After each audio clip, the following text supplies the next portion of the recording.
Department of State Foreign Operations and related programs will come to order. Good morning, everyone. Let me just start by welcoming our distinguished witnesses back to our subcommittee. Gail Smith, Coordinator for COVID-19 and Global Health Security at the Department of State. Jeremy Konendijk, who's the Executive Director of USAID's Task Force on COVID-19. Leslie Zeman, Deputy Assistant Secretary of the Department of State's Bureau for Population, Refugees, and Migration, and Sarah Charles, Assistant to the Administrator in USAID's Bureau for Humanitarian Affairs. We appreciate your time and your willingness to testify. Now, as this hearing is fully virtual, we must address a few housekeeping matters first. For today's meeting, the chair or staff designated by the chair may mute participants' microphones when they are not under recognition for the purposes of eliminating inadvertent background noise. Members are responsible for muting and unmuting yourselves. If I notice that you have not unmuted yourself, I will ask you if you would like the staff to unmute you. If you indicate approval by nodding, staff will unmute your microphone. I remind all members and witnesses that the 5-minute clock still applies to the Q&A. If there is a tech issue, we will move to the next member until the issue is resolved, and you will retain the balance of your time. You will notice a clock on your screen that will show how much time is remaining. At 1 minute remaining, the clock will turn to yellow. At 30 seconds remaining, I may gently tap the gavel to remind members that their time is almost expired. When your time has expired, the clock will turn red, and I will begin to recognize the next member. After the panel presents their testimony, we will follow the order of recognition set forth in the House rules, beginning with the chair and the ranking member or his designee. Then members present at that time and when the hearing is called to order will be recognized in order of seniority. And following that, members not present at the time the hearing is called to order. Finally, House rules require me to remind you that we have set up an email address to which members can send anything they wish to submit in writing at any of our hearings or markups. That email address has been provided in advance to your staff. Okay, I'd just like to begin by welcoming our guests once again, and we'll proceed with my opening statement. First of all, we all know that the COVID pandemic has been raging globally for more than 18 months. It has taken millions of lives and devastated even more livelihoods, setting back the hard-earned progress we've made against poverty and disease. 18 months into this global catastrophe, and the end, unfortunately, is still not in sight. There's no way to end this pandemic except to combat it globally. Americans will continue to be threatened by new emerging strains of the virus the longer we allow it to circulate. We can't get complacent. The COVID virus itself is not slowing down as it adapts to our efforts with new variants. Speed is of the essence. Until we control COVID everywhere, American lives are at risk. That is why hearing from our witnesses today is so critical as we review United States leadership in confronting this pandemic globally. The United States has been noticeably more present and active in the global response in recent months, culminating in September's White House Global COVID-19 Summit. I'm so glad to see us stepping up in this way, but we can and should be doing more to rally others and address ongoing failings in the international response. We need to understand in greater detail the actions taken to date and the future needs. Now, in March 2021, Congress passed the American Rescue Plan Act, which includes $10.8 billion for U.S. aid and the Department of State to address the global impacts of the pandemic. According to information from these agencies, as of September 30th, 57% of these funds have been obligated. These resources have enabled critical support for the distribution of vaccines in low-resource settings, continued provision of supplies and expertise to countries suffering from new waves of COVID infections, and given humanitarian support to people made more vulnerable by the pandemic's impacts. The landscape has changed significantly since Congress approved the American Rescue Plan resources. The devastating Delta variant has become the dominant strain of COVID. A barrage of new data shows the crippling impact COVID has had on food security, education, and diseases like tuberculosis. Meanwhile, the COVAX mechanism has been strained in its efforts to deliver vaccines, and there remains incredible inequity in vaccine distribution. It's deeply troubling that while countries like the United States approve booster shots and many other wealthy countries make steady progress, most countries in Africa have vaccinated less than 10% of their eligible population. I'm hoping the witnesses today can help us understand several things. First, how has the United States determined priorities for the resources provided for the global response? How do we balance the need to respond to still climbing infection rates, prevent new infections through vaccination, and mitigate the equally harmful economic and social costs of the pandemic? Second, given the increase in the Biden-Harris administration, commitments made throughout the summer to the global response, commitments, yes, that I applaud, are there adequate resources to continue the fight against this ongoing pandemic? And third, it seems urgent needs are frequently crowding out long-term needs rather than tackling both at the same time. The IMF has warned that failure to end the pandemic globally could cost up to $5.3 trillion in economic losses over 5 years. So how are we working actually across the United States government to ensure we are not going to beat back one health crisis only to face the crisis of food security, poverty, and death? How are the State Department and USAID looking at the longer term impacts of this pandemic and addressing these destabilizing needs? Recovering from the pandemic must mean more than just recovery from the COVID-19 disease. We need to think through how we can help countries build their resilience for the long term and preserve our development and health gains. We also need to be talking to the American people about how our domestic economy and security are inextricably linked with the rest of the world, and that addressing their interests positively impacts our interests. And so I look forward to hearing from each of you on these topics. But before turning to our witnesses for their statements, and given that Ranking Member Rogers was not able to be with us today, let me yield to Congressman Diaz-Balart for any opening remarks that he may have. Congressman Bayard.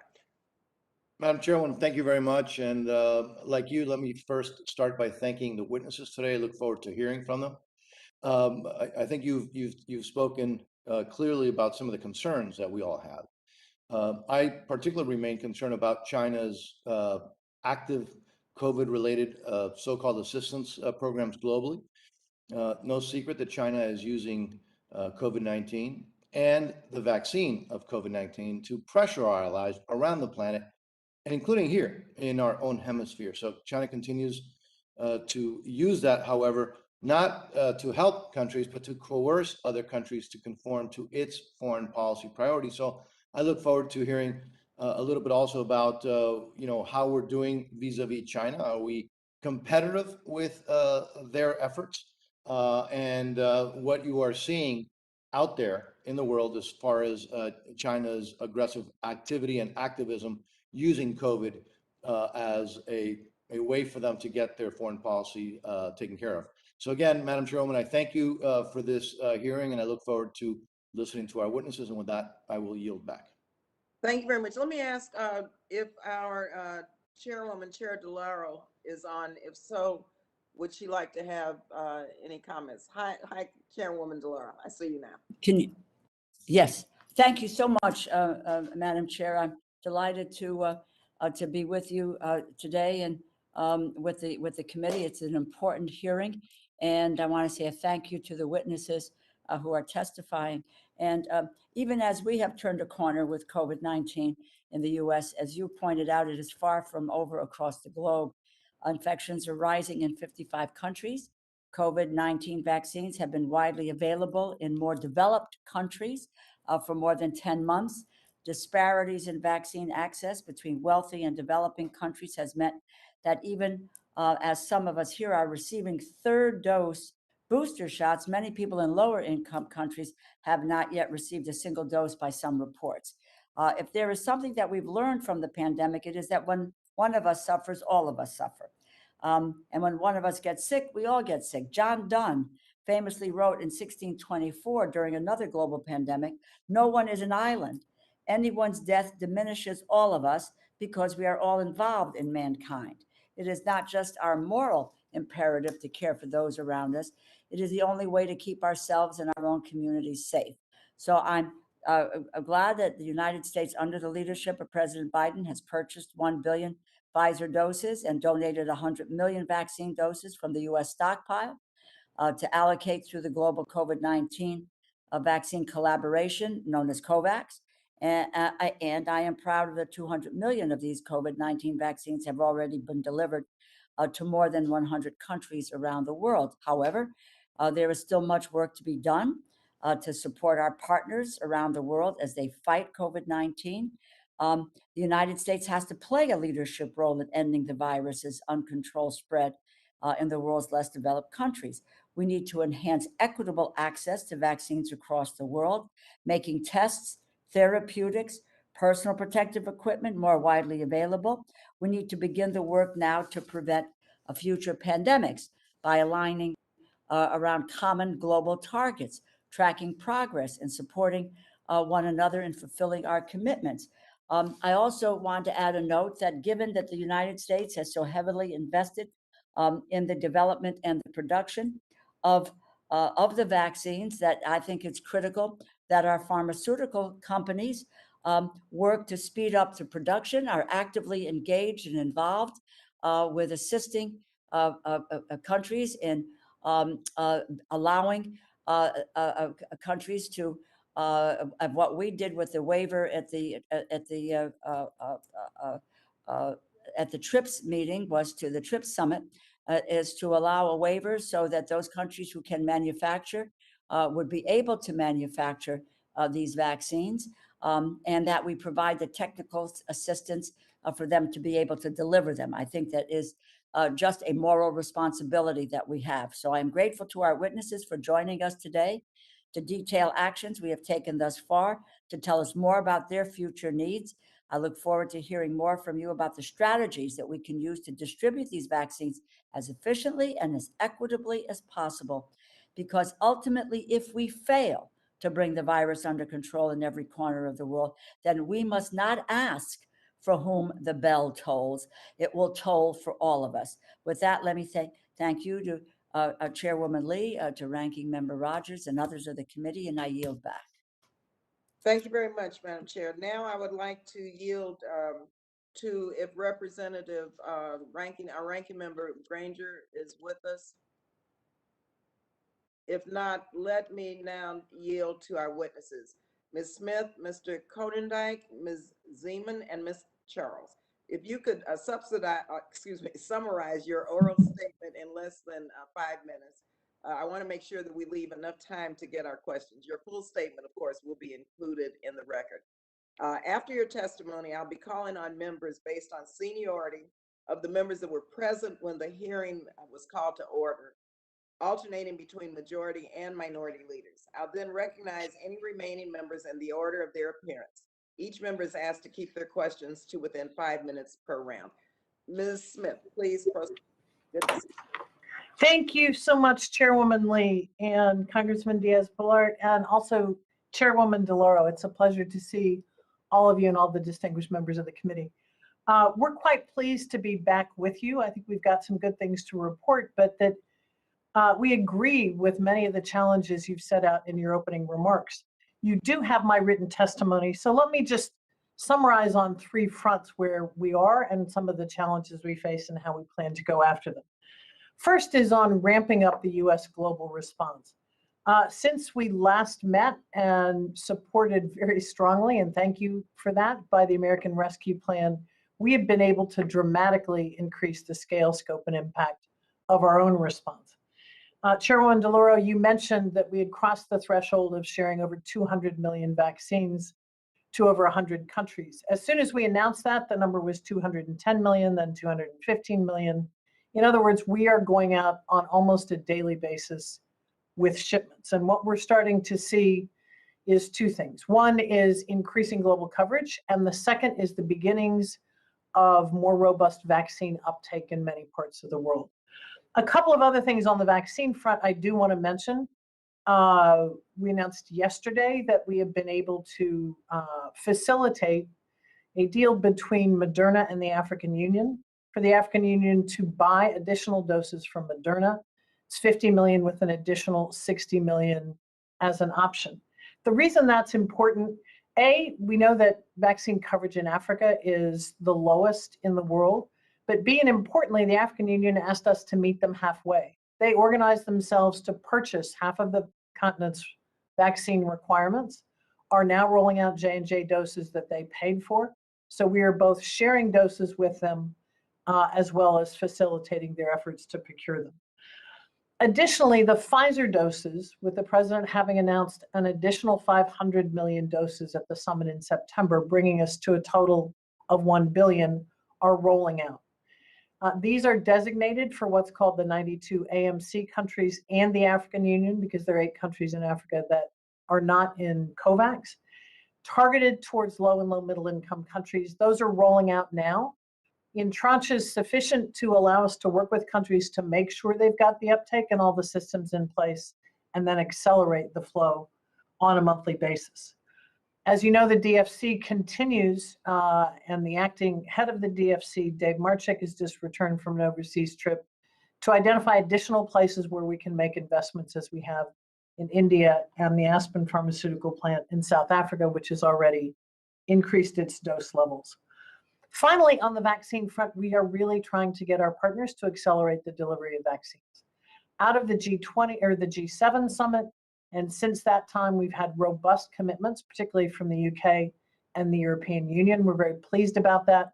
We are urging them to, again, deliver those doses as quickly as possible and seeking to share with them the knowledge that we've gained from basically building a machine to share vaccines. Against this backdrop, and you will hear more about this from our USAID colleagues who are working with CDC and with PEPFAR, where we're leveraging that platform, we're very focused on delivery, throughput, uptake. How do we make sure that as the supply increases, not sufficiently, but significantly, that we actually have shots in arms? How do we make sure that PPE, therapeutics, these other needs are required for caring for people now who are facing the disease? And how do we continue to respond to surges? I think we all know that the Delta variant was not anticipated in terms of its strength when all of this began early in the pandemic. We know that that's triggered a great deal of need, and I'll let my colleagues speak more to how we've responded to that. The second thing that's been, I think, a big development since we last met is acting on the need for the United States to use its leadership to mobilize the rest of the world.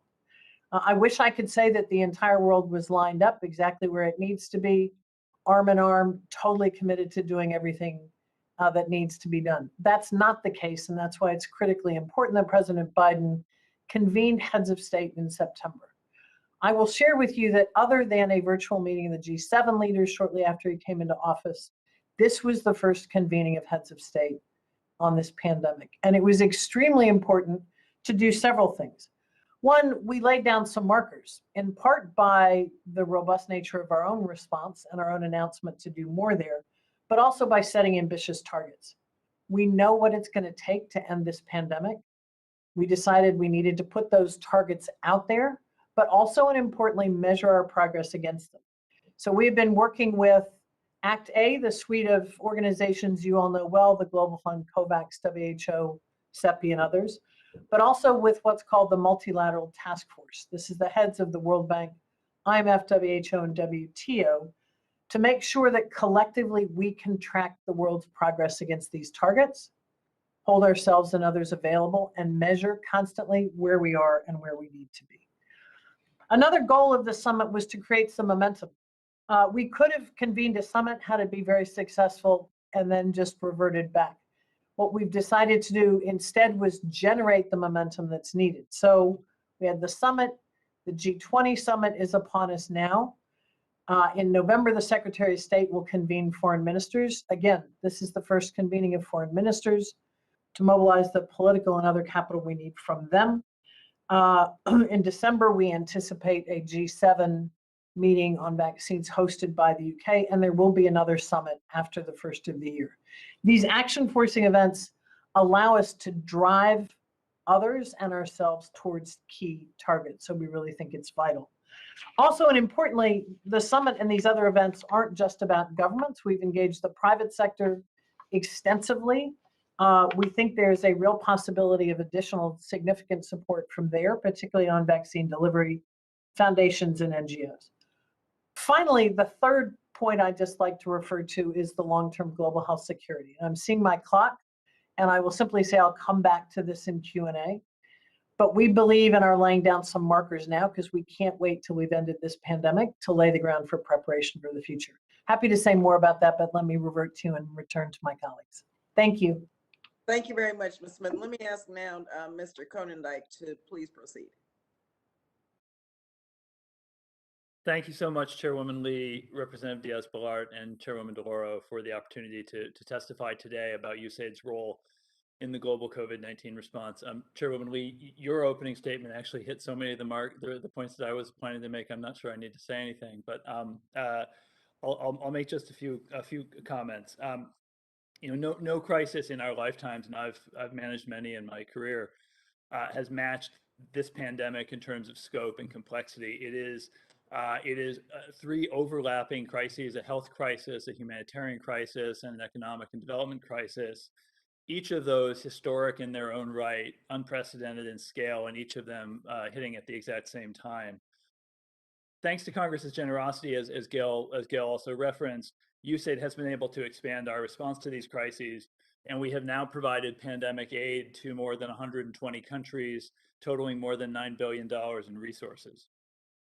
Our work remains guided by the White House's Global Response and Recovery Framework for COVID-19, with 5 objectives that are laid out in my written testimony, in which we've briefed you on before.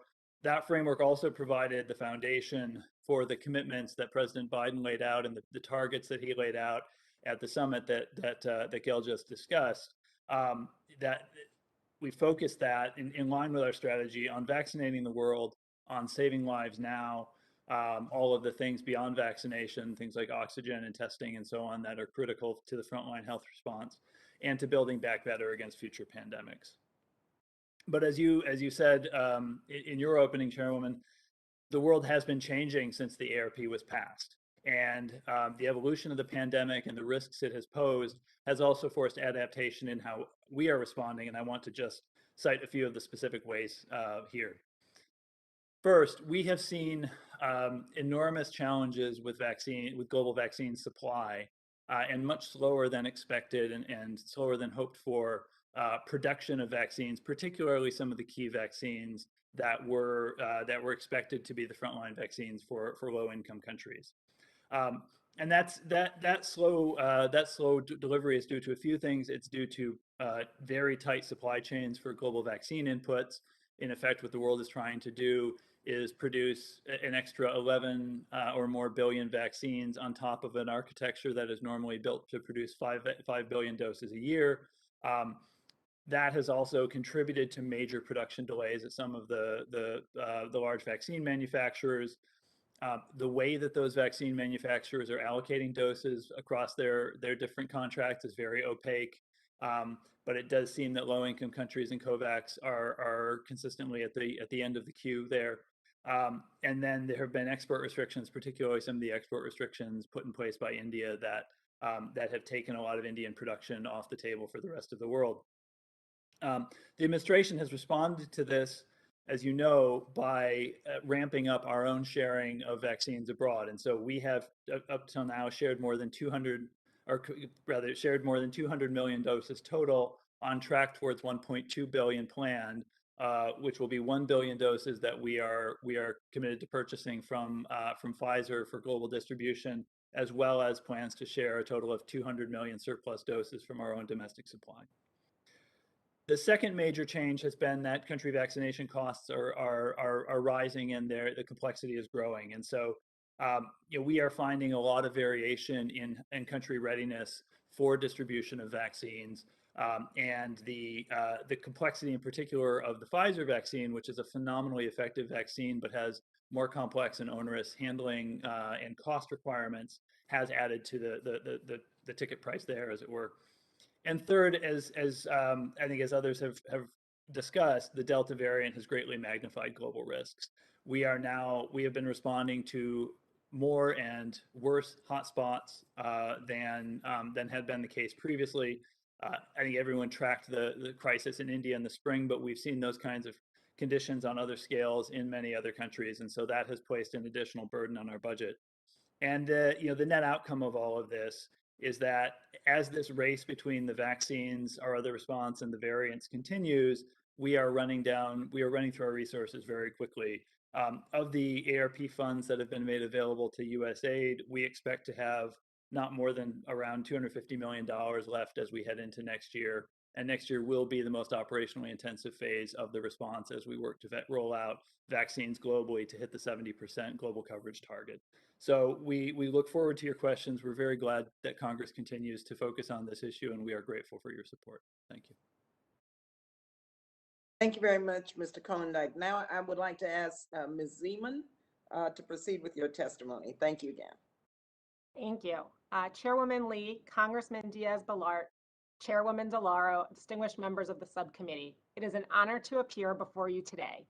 I look forward to sharing with you how the department's Bureau for Population, Refugees, and Migration has utilized the supplemental funding generously provided by the committee and the entire Congress, not once, but twice, to allow us to prevent, prepare for, and respond to the COVID-19 pandemic for some of the world's most vulnerable people.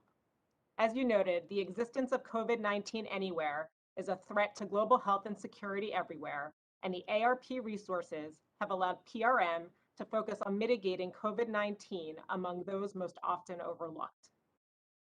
Even before the pandemic, the world was facing the highest levels of displacement ever seen, an 88% increase between 2010 and 2020.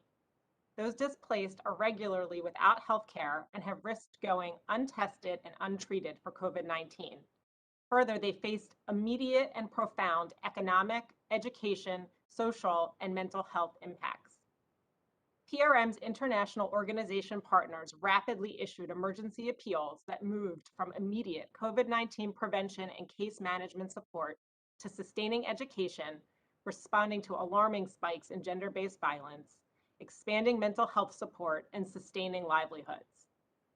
Since the beginning of the pandemic, PRM has provided more than $831 million in more than 80 countries.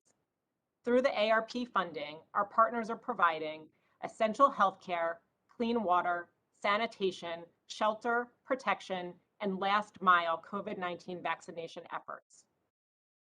Humanitarians are responding to a global twindemic of COVID-19 and displacement through immense dedication, innovation, and partnership. In our response, we have recognized the importance of established local community partners. As borders closed and movement of people and goods ground to a halt, PRM and UN support to local organizations provided continuity of assistance.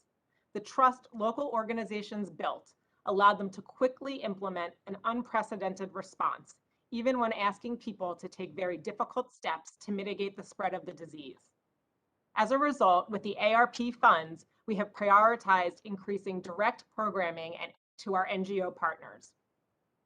A second lesson was ensuring interventions involved host communities and promoted innovative delivery strategies, such as an expansion in community-based mental health services where trained neighbors provided support to others. With the increase in gender-based violence, PRM is also supporting our partners to mainstream gender-based violence prevention and support services into health, education, and livelihoods programming. PRM-funded partners innovated GBV case management by creating support lifelines, whether by phone or trained community members. We recognize that vaccinations will be the critical pandemic off-ramp for vulnerable populations. In March 2021, 59% of country vaccination plans did not include refugees. PRM and our partners have been strongly advocating for the equitable inclusion of displaced persons in vaccine planning. Thanks in part to these efforts, the UN Refugee Agency is now reporting that 121 out of 123 countries have begun providing COVID-19 vaccinations for refugees or other peoples of concern. We know it is possible to achieve high coverage vaccination in refugee communities when supplies are available and humanitarians are engaged in a coordinated vaccination program. COVID-19 has demonstrated how interconnected we are, from the spread of the disease to the global economic impacts. This has driven home the imperative that the world not forget to ensure health and security through humanitarian assistance for refugees and other displaced persons. Thank you for the opportunity to appear before you today, and I'm happy to answer your questions. Thank you very much, Ms. Zeman. Let me now ask our final witness, Ms. Charles, to come forward. And thank you again. Yeah. Chairwoman Lee, Representative Diaz-Balart, Chairwoman DeLauro, and distinguished members of the subcommittee.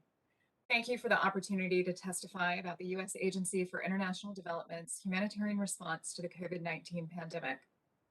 The pandemic is a crisis multiplier, making complex emergencies even more complex and compounding the effects of conflict and climate change to not only exacerbate humanitarian needs, but also change the way in which we deliver humanitarian assistance. There are record levels of need globally. 235 million people are in need of humanitarian assistance and protection this year, a 40% increase over last year. More than 2 billion people do not have access to adequate food. Almost a decade of progress against malnutrition has been erased. The COVID-19 pandemic has also given rise to a second nefarious pandemic, the shadow pandemic of gender-based violence against women and girls. Loss of income from the economic downturn, limited mobility due to public health regulations, closures of schools, markets, and support services, and widespread stress have led to an increase in violence in the home, while also creating barriers for women and girls to access life-saving services. And the grim reality is that while the number of people in need is growing, the number of people we can reach with the same amount of funding is decreasing due to global supply chain disruptions. Despite these challenges, thanks to the generosity of the United States Congress, humanitarian assistance from the American people has helped mitigate the worst of the crisis through a robust global response that has helped millions of vulnerable people around the world. We've programmed more than $2.3 billion in supplemental humanitarian assistance across 53 countries, including more than $1.8 billion in American Rescue Plan resources to meet these increased needs. We've also worked with our partners to make strategic adaptations to our programs to ensure continuity of services and to protect communities and aid workers from disease transmission. For food assistance, this means increasing the frequency of distributions to avoid overcrowding, and even providing door-to-door distributions for elderly and other higher risk cases. For health, this means delivering critical medical supplies, countering misinformation about COVID-19, and educating local communities about how to stop the spread. For survivors of gender-based violence, it means Zainab and her team in northern Nigeria shifted to remote case management by telephone in order to continue providing services to survivors despite restrictions on movement. Being a gender-based violence survivor herself, Zainab knows well the difficult circumstances that women are facing due to this shadow pandemic. And through her work, she's dedicated to helping other survivors and creating a more equitable world for her daughters. USAID is also making strategic investments to build the capacity of the international humanitarian system to respond to public health emergencies in the future and to make vulnerable communities more resilient. I'm proud of our work to respond to the COVID-19 pandemic, to maintain ongoing programming, and to stand up critical new responses to emergent crises in Afghanistan, after the earthquake in Haiti and northern Ethiopia, in the Northern Triangle and beyond. Having almost depleted our supplemental resources responding to the COVID-19 pandemic, we're preparing to make a series of difficult choices in fiscal years 22 and 23, as the divide between humanitarian needs and resources continues to grow across all sectors.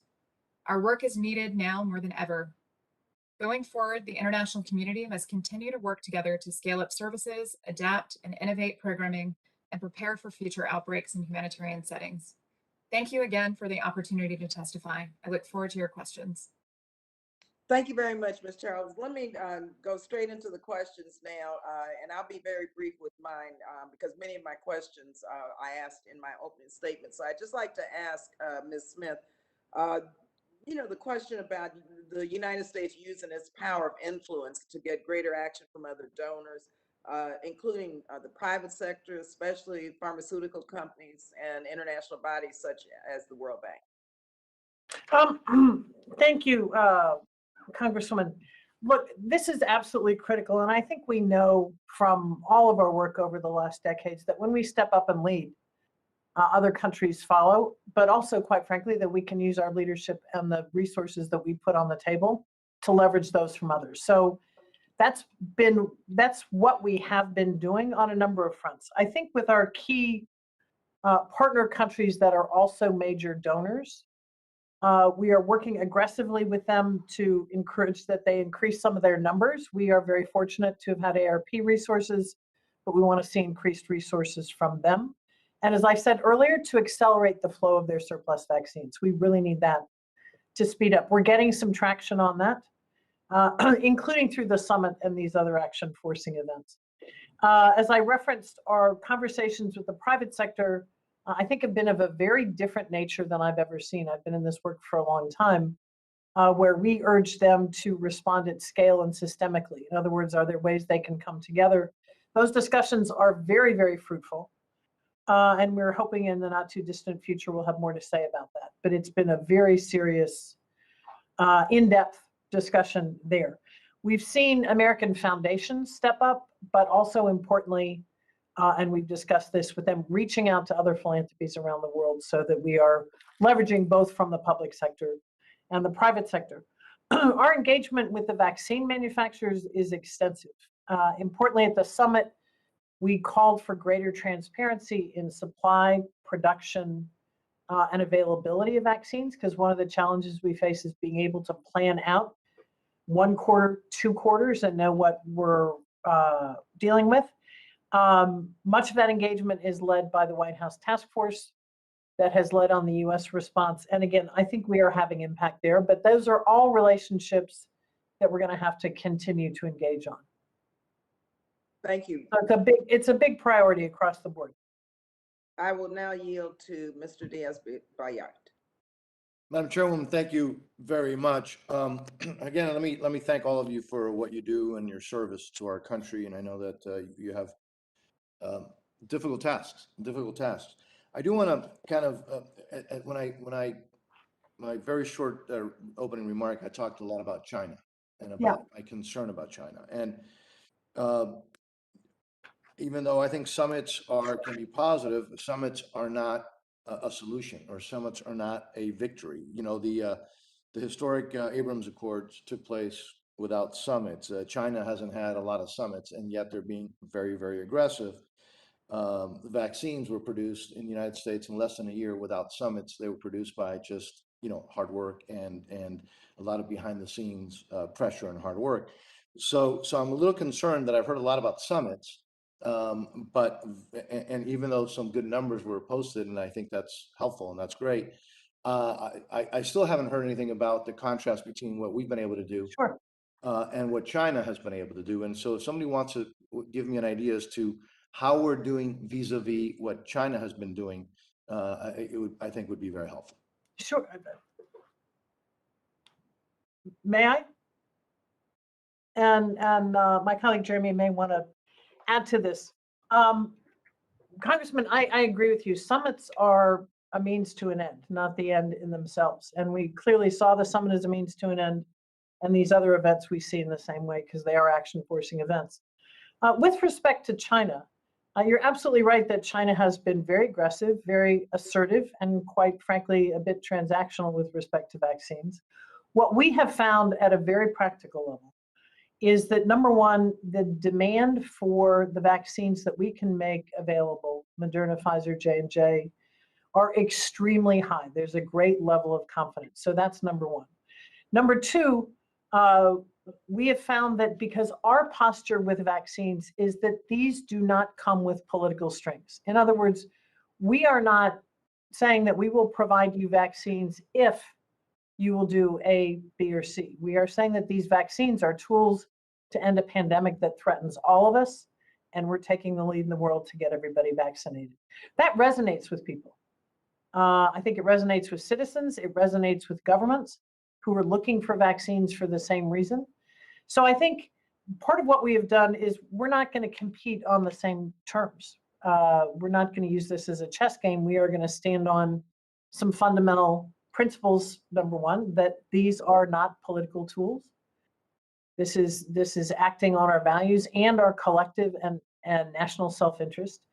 And Secondly, we're going to count on the science and the efficacy. Again, the reputation of these vaccines is very, very high, and the demand is great. So I don't want to discount in any way the importance of the issue that you raise. But I think if your question is, how are we doing? I think the world greatly appreciates both our science, innovation, and industry, but also the fact that we're sharing vaccines with no strings attached. If I could just add to that briefly, I think we are, we in China are taking different approaches, and I think part of the contrast and part of the soft power dimension here, frankly, is that we and they are doing very different things. They are trying to sell vaccines for the most part. They are not donating them. They are, and as I think you said, Congressman, they are using this often as coercion rather than as assistance. I think we are very explicitly, and as the president has repeatedly said, doing this as assistance. And we are far ahead of them on that front. We have now given more than 200 million doses abroad already. Their donations lag far behind that. We have committed to provide another billion beyond what we have already done.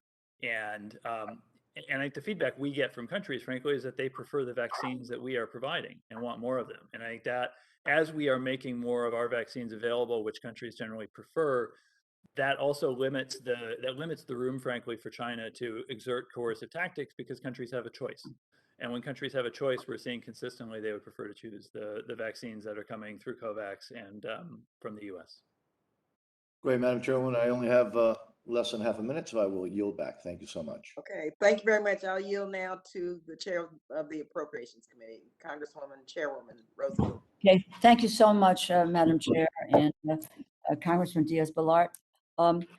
Just a quick comment. I was pleased to hear about the discussions with Moderna and increased production.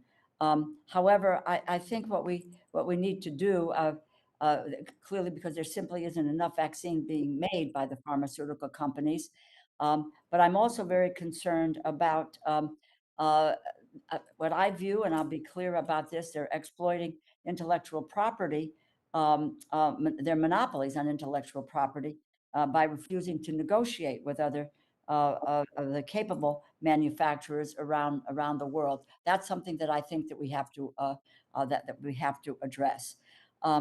Let me get to a question on.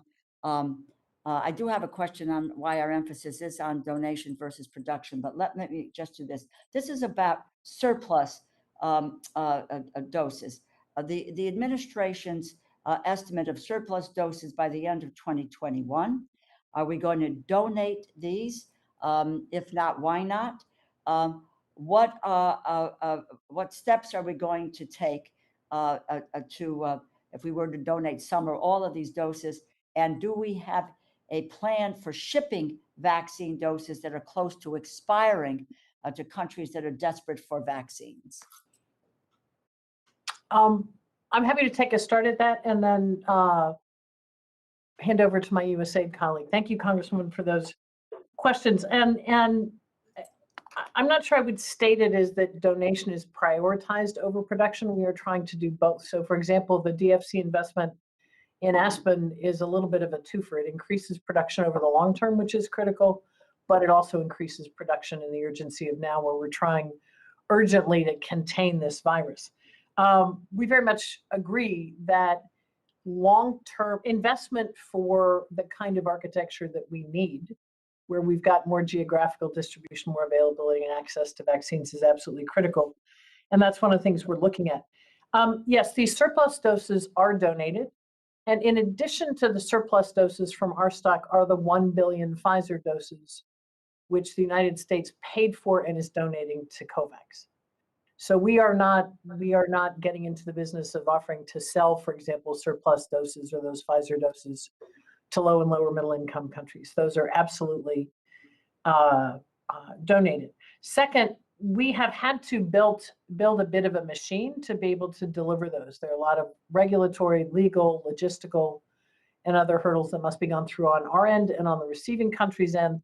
I'm pleased to report that due to the work of a lot of agencies and our colleagues on the domestic task force, we've got that system down. We are not aiming to share vaccines that have a short expiration date. That's a really high risk to receiving countries that they won't be able to deliver them on time. And frankly, it's just the wrong thing to do. So with the Pfizer doses, they're just coming off the production line. They've got a sufficiently long timeline on expiration that delivery should be quite possible without any risk of expiration.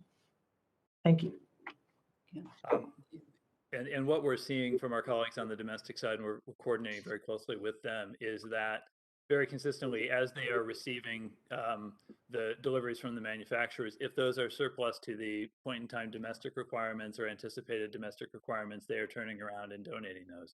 So for example, we recently received the completion of the deliveries from Johnson & Johnson, and a large chunk of that we turned around and have committed now to the African Union, 17 million doses to the African Union. So the doses that we are holding on to are really those that are being expected to be used domestically. We're not otherwise sitting on doses. And on Gail's point about the doses close to expiry, I think it would distinguish between those that are already out in the States and those that have been received and are still in the possession of the federal government. Once those have gone out to states, it's very hard to donate those abroad because of chain of custody issues. So we have looked hard at that. HHS has looked hard at that.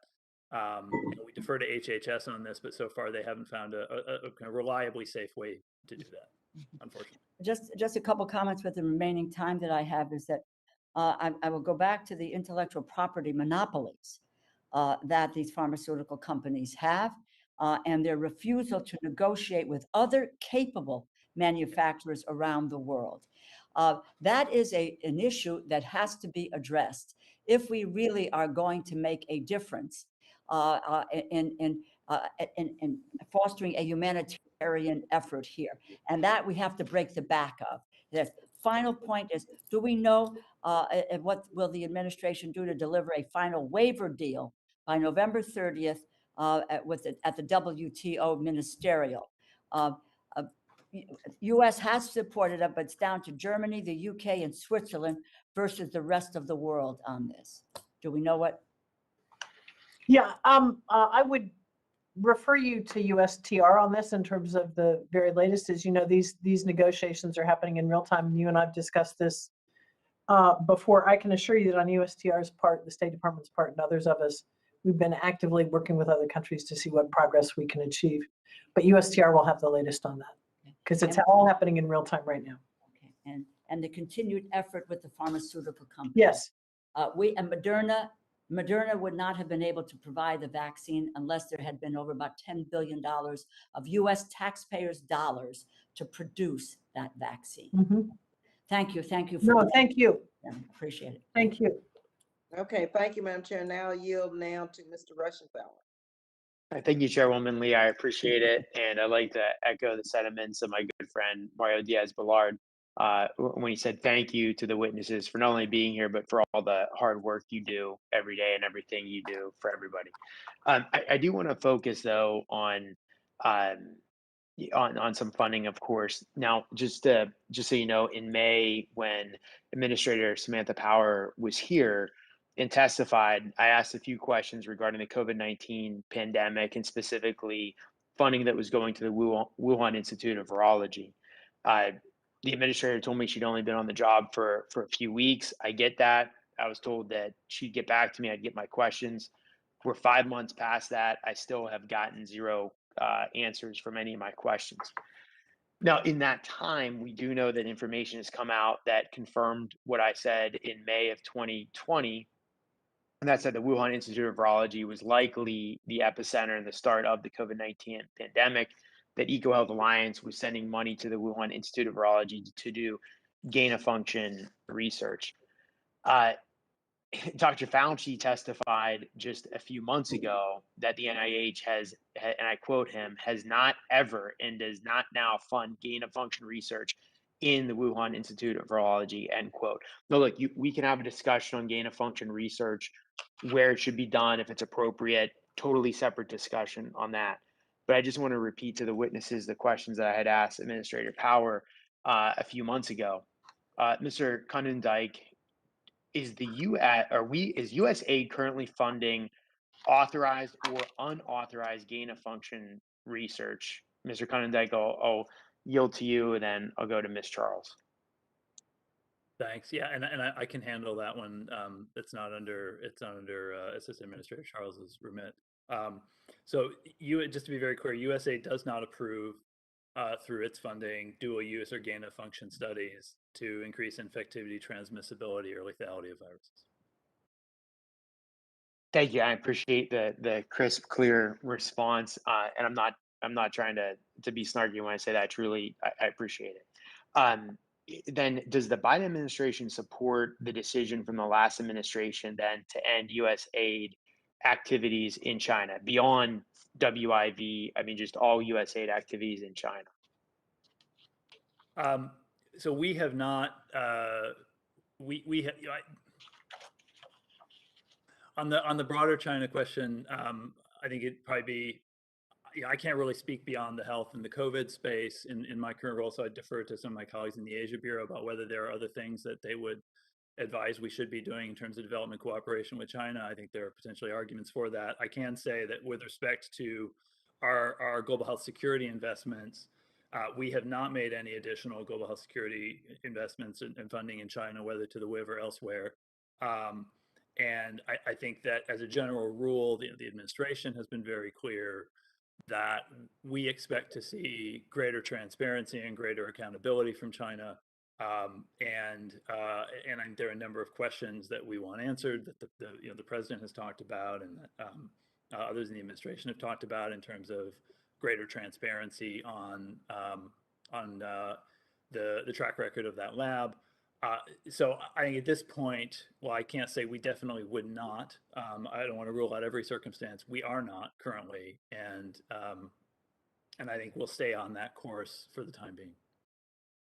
What about just what about a prohibition on funding? If we just want to narrow it down, what about a prohibition on any funding going to any labs that are controlled by the PLA? Well, as I said, we're not. You're referring to labs inside China solely, or Yes, I'm sorry. Yeah, that? yeah. Okay. I'm just focused on China. Yeah. I mean, what about a prohibition on just any money going to labs that are controlled by the People's Liberation Army? Well, again, we're not putting any additional funding at this point into cooperation, laboratory cooperation in China, whether controlled by the People's Liberation Army or not. So, I mean, I think that would be, consistent with what we're doing now, just as a policy matter. But Oh yeah, I totally get that. I was just saying if we move forward and start to refine, how about a I see. prohibition? Okay. I'm saying prospectively, yeah. I see. Yeah, we could study that.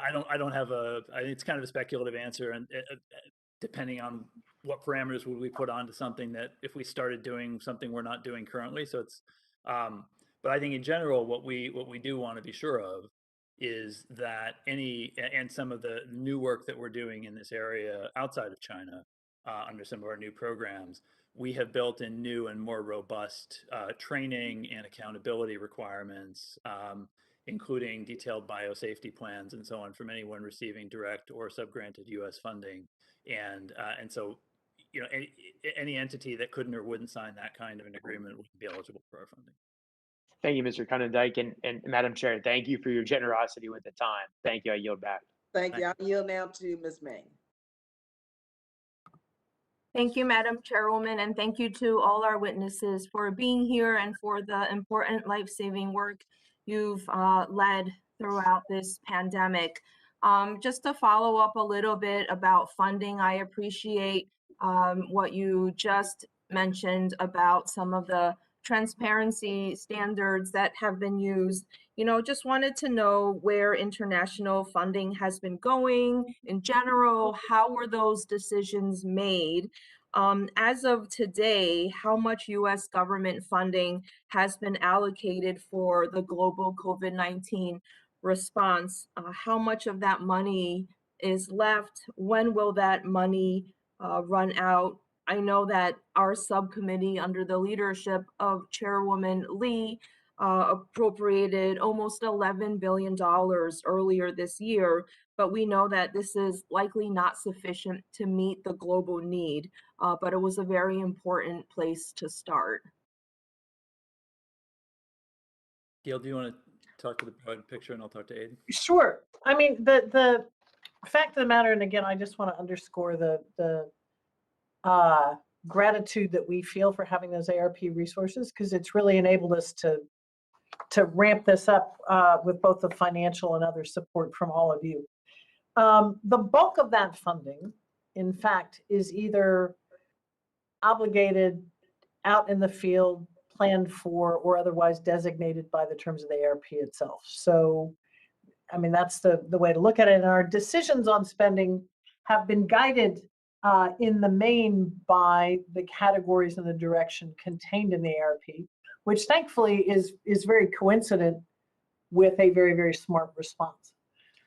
So for example, if you take the funding that was allocated to the Global Fund, half of that has been made available thus far. We still have the other half, but it is designated for the Global Fund. So we count that as basically planned for. So we will see that we're going to face a shortfall in funds at some time in the not too distant future. We are tracking across agencies where that is, where we still have leeway, where we don't, and again, trying to augment by leveraging others and getting other countries to stand up and bringing in the private sector and other actors. But again, while not all of it has been spent on the ground, the bulk of those resources are sufficiently obligated or planned for that we will face a time when we do run out of sufficient funds in the not too distant future. Jeremy, would you like to add to that? Yeah, so speaking specifically to some of the work that AID has been doing, so there's about $4.2 billion that has from the ARP that has been made available to USAID. Some of that was directly earmarked to us in the bill, and some of that was appropriated as shared AID and state money, and is being shared between our agencies. So of that 4.2 billion, we have now obligated around 3.5 billion. We have additional pending allocations that we'll be sending up notifications to Hill on shortly, related to some of the summit targets and a few other obligatory activities that were called for in the bill that will run down most of the rest of that funding. And so we anticipate that as we head into the end of the year and early next year, we will be down, out of that 4.2 billion that we've been working with, we'll be down to around $250 million left to allocate as we head into 2022, and that will be the most intensive operational period of the pandemic as we try to roll out vaccines across the entirety of the world and get low-income countries to 70% coverage.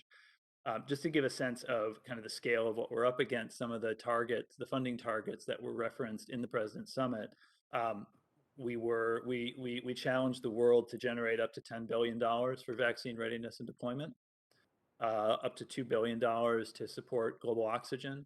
Oxygen support is after vaccines. Oxygen support is the next biggest request that we get from other countries, including, and this was obviously famously a huge challenge in India. We think it's a fixable challenge with resources. There is a path to get the oxygen crisis dealt with, but it will take resources. We also challenged the world and ourselves to come up with $3 billion for other therapeutic treatments for COVID-19, as well as costs related to diagnostics and other priorities. So there is a lot of work yet to do in the coming year, and I think we have burned through the ARP resources rather rapidly because of, as we talked about at the beginning, the Delta variant and some of the other changes that has driven in the pandemic over the past year. Thank you. I yield back.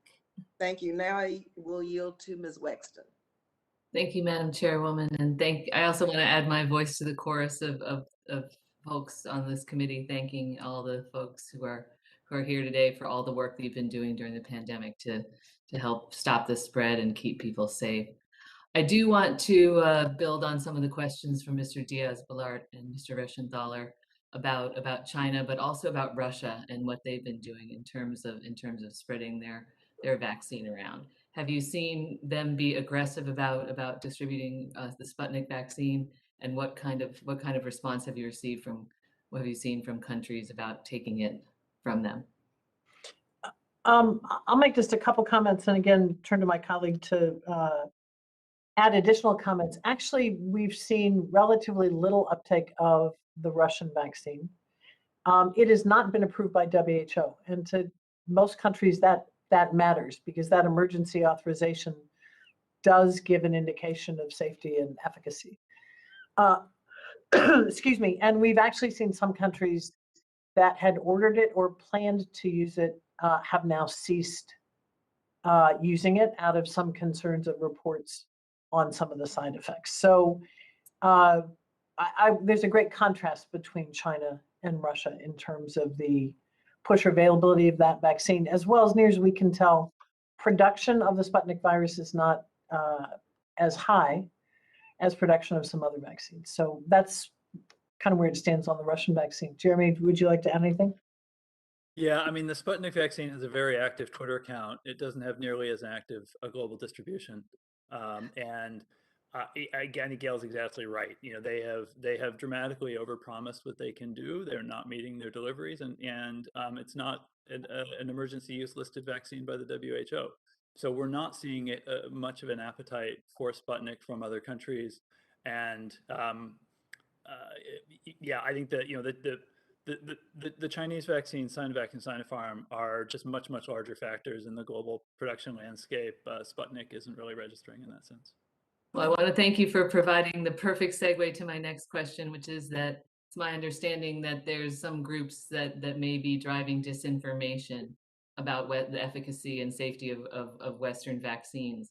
What information do you have about what groups are doing this and what can we do to combat it? I mean, I understand that Twitter isn't real life, but it does have a great impact on, you know, social media and everything of what people believe. Absolutely. I mean, I think so some of that we should probably get into not in an open setting, but we'd be happy to provide a classified briefing on some of that. But yeah, in general, you know, there's no shortage of vaccine disinformation. Some of that is coming from state actors, certain Twitter accounts, and so on. Some of that, of course, is just coming from the enormous anti-vaccine voices that we've seen in many countries, including our own. We are, through our programs that are promoting vaccine uptake around the world, we are working to directly counter that, and we're working with country partners, but also importantly with civil society and private sector partners to counter that. One of the things that we've been discussing with some of our private sector partners that Gail referenced earlier is how they can use their outreach networks, their communication networks, some of their advertising to promote vaccine confidence. And so that is an intentional focus of some of our programming, and I think it's going to be very important as we head into the next year. We're already seeing in some countries, including Haiti and parts of Southern Africa, that even at fairly low levels of vaccine supply availability, there is so much hesitancy that they're not able to find enough demand for what they're supplying. And so I think that is going to be a significant challenge in the year ahead. Yes, and that's a great concern to me because the social media groups, you know, the WhatsApps and the Facebooks and everything, their minimal protections are even less in languages other than English. So that is a great concern. Thank you so much. Now, Ms. Ziman, how can we reach vulnerable populations in insecure environments? You know, so groups like the Uyghurs in China or the women in Afghanistan, how can we ensure that they actually have access to vaccine? Thank you. I'll start answering and then let others jump in. But most of our partners have been able to stay and deliver due to our ability to provide them with safety equipment and protections. And many of our partners, particularly the International Committee of the Red Cross, is regularly operating in areas of conflict that are hard to reach. And they have been providing through our contributions both COVID mitigation and COVID response assistance, and are working with us to provide last mile vaccinations in efforts that others in government countries cannot reach. Very good. Thank you. I see that my time has expired, so I will yield back. Thank you very much, Ms. Wexler. Now I will yield to Ms. Frankel. Ms. Frankel, are you able to get on? There may be some technical problems. If so, we'll come back to Ms. Frankel. Is Mr. Price on?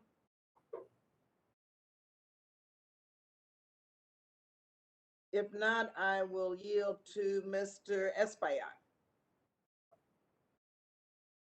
Thank you, Madam Chair.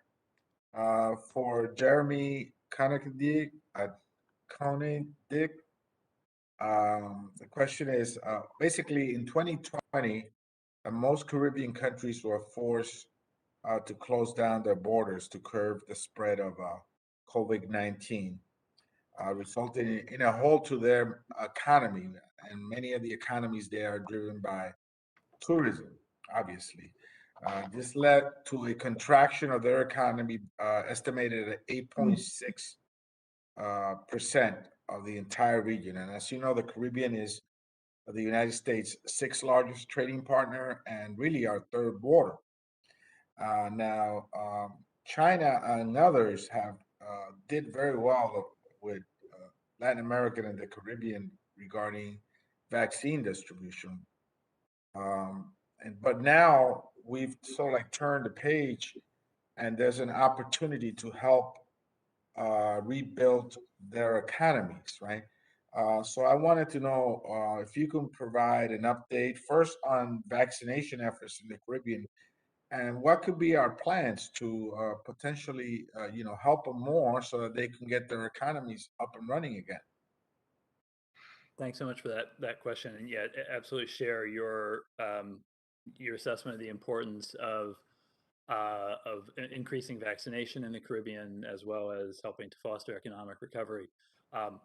So far during the pandemic, USAID has allocated around $63 million in development relief and assistance to COVID-related needs in the region, and that has run the gamut from health and COVID assistance, economic growth support, and humanitarian assistance.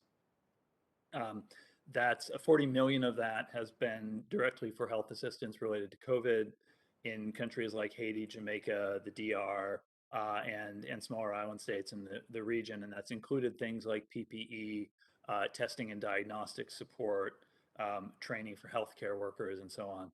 We have also been providing vaccine doses to many countries across the Caribbean, including some of the small island states. And we've done that in partnership with the regional body CARICOM and with the Pan American Health Organization. So I think we are doing a great deal in the region, and Gail may want to say more about some of the specific vaccine distribution that we've done with CARICOM. As we look ahead, I think would agree that there is going to be a need for more support to spurring the economic recovery there. And I think on that front, as we look at the development resources that are available to the agency over the next few years, in the Caribbean, as in the wider world, it's going to be a real priority for us to make sure that we are working to accelerate the economic recovery as the pandemic hopefully begins to recede. And if I may, I would just add one quick point on the end of that. We're pleased that our vaccine distribution and allocations to CARICOM are on the upswing. And that will continue, by the way. But the other thing I want to mention here is that one of the critical roles in this, and particularly the recovery and resilience side, is the Treasury Department and its work with the bank and the fund, including on special drawing rights, the creation of a new facility at the IMF designed to respond, Congressman, to exactly the problem you described. Countries that have seen dramatic falls in, for example, tourism or other revenue, and then have been hit on top of that by the direct pandemic itself. So in addition to what we do through USAID, we are also more at the macro level, but I think quite significantly in terms of resources, very much supporting Treasury's effort to leverage and make those funds available, because this is going to be a long-term, very, very significant recovery. Real quick now to Ms. Leslie Simon.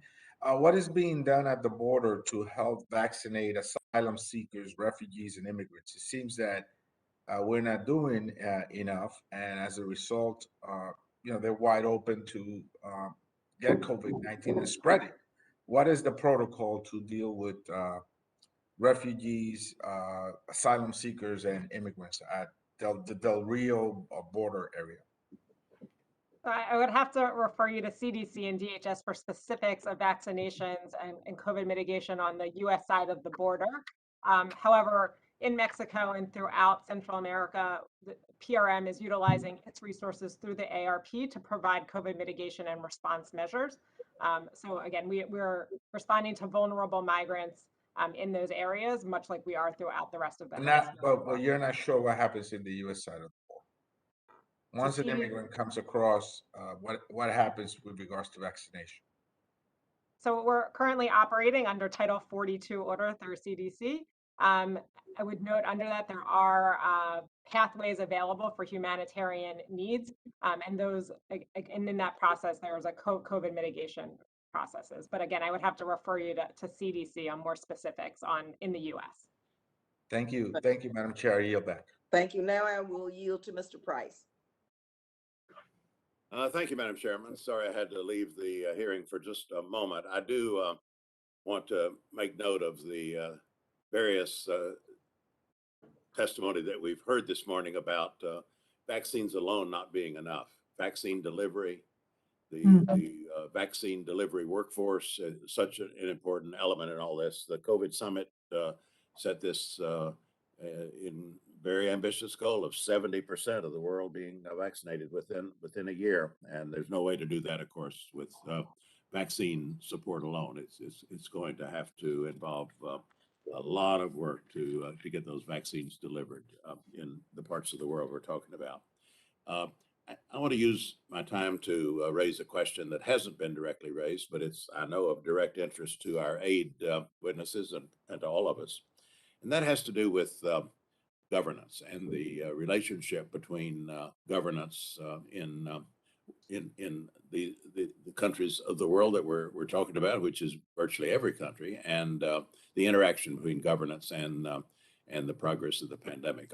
On the one hand, I don't know if you have any studies or any conclusions thus far about which kinds of governments have done the best with the pandemic. I know the picture's mixed, but there's some sense that the pandemic is better controlled by strong, even authoritarian governments. I don't think the evidence bears that out, but I wonder what we do know about that. But then the other side of the equation, the converse, is that the pandemic certainly threatens democracy. And there are many instances that we know of where pandemic measures have been used to tighten controls and to tighten autocracies and to shut down pluralistic forces. So that's of course a work in progress. But I'd appreciate your reflections on this and what the evidence so far shows, because we, of course, in this country have a strong stake in human rights and in supporting democratic governance worldwide. Thank you very much for that, Congressman Price. Yeah, I think the evidence certainly doesn't indicate that authoritarian governments are better at containing the pandemic. I think, well, first stipulate, of course, a lot more research needs to be done as we see how this continues to play out. But I think one of the themes we see emerging, and this is something that Tom Boyke at the Council on Foreign Relations has written about and researched, trust in government is a really important factor in a government, in a country's ability to control the response. And where you see higher trust in government, you see better compliance with public health measures, more confidence in the vaccines, and so on. And where that trust in government and in institutions is low, it is harder to control the pandemic. Ultimately, and this is a lesson, I think, not just from COVID, but from many outbreaks that many of us have fought over the years, is just the centrality of trust at a community level, at a national level. Gail and I worked in the past on the Ebola outbreak in West Africa, and we saw there as well trust being so important, because ultimately what you need is, communities need to own the response. They need and people need to adapt their own behavior to avoid risk and to take the measures they need to take. And if they don't trust the sources they're hearing that from, they won't necessarily take those measures. And we saw a real turnaround in West Africa when communities were hearing risk messaging from credible voices that they trusted. And I think we've seen that now on a global scale with COVID as well. What about the converse effect. The government's using COVID as a pretext for what they probably wanted to do all along in terms of autocratic measures. We've seen a lot of that, and it's always a little bit of a kind of chicken and the egg challenge to know what would have happened. The counterfactual is not always clear. So, would a crackdown not have happened if not for COVID? Clearly, a government that's cracking down wants to crack down. They're not just doing it because of the pandemic. But I think there are a number of instances where the pandemic, as you say, provided a pretext or a cover for a political crackdown that may have been desired in any case. It's hard to parse those apart, but we have seen a number of places, Ethiopia being one, for example, where a political crisis that had much deeper roots than COVID was accelerated and exacerbated by COVID. And I think it just gets to a larger point that as long as this pandemic continues, we will face major systemic risks and elevated systemic risks. It's hard to predict where and when those will blow up, but I think we can predict broadly that more will continue to. Well, in engaging with parliaments, for example, in the House Democracy Partnership, and of course, the IRI, NDI, these NGOs on the ground are engaging. This question of how the pandemic is handled, how those countries are faring, but also the implications for governance. These questions loom large, and I think they will be with us for a long time to come. I absolutely agree. We're going to be dealing with the fallout of this for many years. Thank you, Mr. Price. Let me now yield to Ms. Frankel if her technical issues have been resolved. Ms. Frankel. Madam Chair, I don't even know where to start because I couldn't get on, then I got thrown off, and then I got on, and I got thrown off. So, Well, welcome. I apologize. I just don't. I may be asking you something that's already been discussed, but I think I really just have a very overall general question, which is, what is the prognosis? I mean, I know for us to get our situation here under control, there has to be some way to help the other countries. But what is the real prognosis of us being able to do that?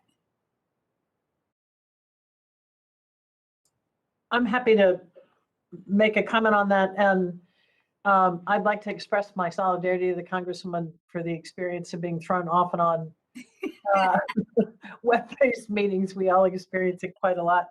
But I think yours is really the vital question. I think, we're all fond of saying nobody is safe until everybody's safe, but it's actually true. It's a really good slogan, but it's really, really true. So the imperatives are clear. I think our view is that what it will take is meeting the targets we put out at the summit. In other words, we need to get to that 70% vaccination coverage in every country, in every income category. It isn't sufficient just for the wealthy countries to achieve that, right? The virus pays no attention to what country it's in or what border it crosses. I think our prognosis, and that's only one proxy for what we need to do, because remember, we also need to be building the foundations that we need so that we don't do this again. Mm-hmm. I think our prognosis is positive, but not locked. What I mean by that is that in order to get there, it's going to require a lot in the way of resources, although I can promise you that it will cost much less to end this pandemic than to pay for its duration. So it's money well spent. It's going to take a great deal of political will. And I think one of the steps taken by the president, to be followed on by the Secretary of State, and again by across U.S. government senior leadership, is that we've got to mobilize that political will. We've got some. We do not have enough political capital globally to really join forces and do that. We've made progress certainly since I started, since we last met with you, but that is the second variable. I think there are a couple of other variables here that inform the prognosis that have been referenced. I think the questions about hesitancy and about vaccine delivery are real. And I'm very pleased that our USAID and CDC and other teams are working hard on how do we ramp up delivery and make sure that vaccines actually become vaccinations, but conquering this hesitancy, and we've seen this in the United States as well, is going to be another variant. So the prognosis is positive, but we've got a tremendous amount of work to do to realize the potential and possible goal of ending this pandemic in 2022. Yeah, the kind of core message of the President's Summit was that this is an achievable goal, and to lay out the targets that would be necessary to achieve it. And I think to Gail's point, we face a choice. We can end this pandemic, or we can control this pandemic in the next year, or we can let it run for several more. And I can tell you, it will be both cheaper and easier to control it in a year than to let it run for 3 or 4 more.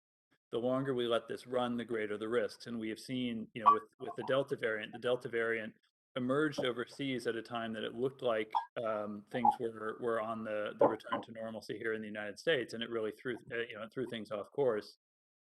So we can't be fully secure at home until we have really extinguished this everywhere and gotten this under control everywhere. And the best way to do that is going to be by an aggressive campaign of global vaccination to just give this virus fewer and fewer chances to replicate. Every time it replicates, we roll the dice on a new variant emerging. Thank you. Can you comment on what appears to be the gender sort of gap or diversity, that it seems like more men are getting vaccinated than women? Is that true? I don't know if I have the statistics on that in front of me. We are, the vaccination rates in many low-income countries have just been so low overall that it's kind of hard to generalize at a population level, but I think we can follow up on what we have and provide you with more information on that. I'd add 2 quick points on that, and I think we do need to provide more information. The first is that, yes, as in most cases, I think there is a gender disparity built into a lot of this, given the nature of employment. Women, many of them are caring for families and so on. There are a lot of governments that I think are trying to balance that. On the flip side, in most countries, a majority of healthcare workers are women, and they tend to be in most good vaccination programs at the front of the queue. One of the first things you want to do is vaccinate your healthcare workers. We can get you more data on that. I think the last broad point I would make on this is our conversations, and this is consistent with the question on governance from a congressman previous, is to work with governments to make sure that they've got equitable vaccine delivery programs, that they are not discriminating against any group, any gender, anything else. So we're trying to work on that, but we'll get you more info. Okay, thank you, Madam Chair. I keep going into the dark. Okay. But thank you all for your good work. Thank you, and I yield back. We see you, we hear you. And let me just say to members, we're gonna, if any member has an additional question, we'll do a 3-minute round at this point. Mr. Diaz-Balart. Thank you, Madam Chairwoman. I'm actually, usually it's me with the technical difficulty, so I'm glad it's Congresswoman Frankel this time and not me.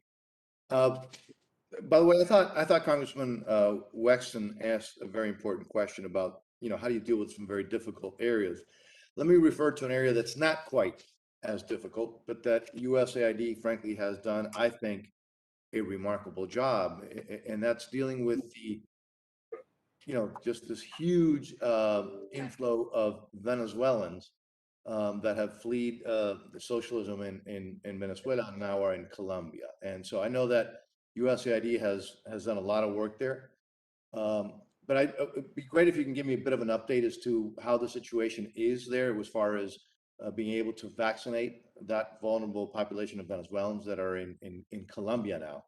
I want to make clear that I was talking about Colombia. So how are we doing there, and how is the situation with those refugees who are Venezuelans who are in Colombia?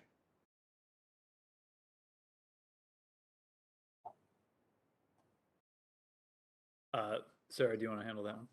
Sure, I can start, and my colleague Leslie Zenon from the State Department may want to jump in as well. I think you're right to point out that there's been a very robust effort, frankly led by the government of Colombia, to ensure that Venezuelans are part of the their national action plan for vaccination. And Colombia has shown just tremendous leadership with U.S. support both from USAID and the State Department to ensure that Venezuelans are both provided broader temporary protective status, the access to education and employment, and access to vaccines. But my colleague Leslie may want to jump in as well from the State Department's perspective. Yeah, I would just add Colombia is certainly one of the better examples of including refugees and vulnerable populations in their national plans. And we're seeing some of the success to that is again, not only the vaccine and the COVID response and mitigation, but also the full response to secondary impacts. And the humanitarian response has also been coupled with support from the development banks to ensure that not only are we able to provide jobs and opportunities for the Venezuelan refugees, but for the broader host communities. So we do hold that up as a model while COVID rates continue to be high, and applaud the work of the Colombian government. Well, and I thank USAID and others for the work that you're doing there. And obviously, it helps when you have a partner that wants to be helpful and that has their act together. So, but again, as I started before, thanking all of you and others who work in these efforts. Thank you for your efforts there. I yield back. Thank you. Let's see, Ms. Wexton, I believe you're next, but I don't see you. And so therefore I will yield now 3 minutes to Ms. Frankel. Oh, here you are, excuse me, Ms. Wexton, you're back. 3 minutes. Actually, Madam Chairwoman, I have to go, so I don't have any further questions. I'll yield to the next. Thanks for your participation today. Okay, now I'll yield to Ms. Frankel. Thank you, Madam Chair. I pass. I yield back. I'll listen.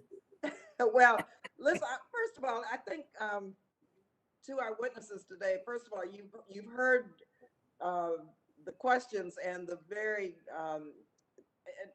bipartisan level of interest in this, what we're talking about today. And I want to thank you again for your time and testimony. You really did give us a better understanding of the work being done around the world to address this pandemic and the enormous challenges that remains. We didn't have time actually this morning to talk about the U.S. contribution to the Global Fund to fight AIDS, TB, and malaria to support their COVID response mechanism. So perhaps at some point the State Department can send us, for the record, how these funds have been used and how it has complemented our U.S. bilateral programming.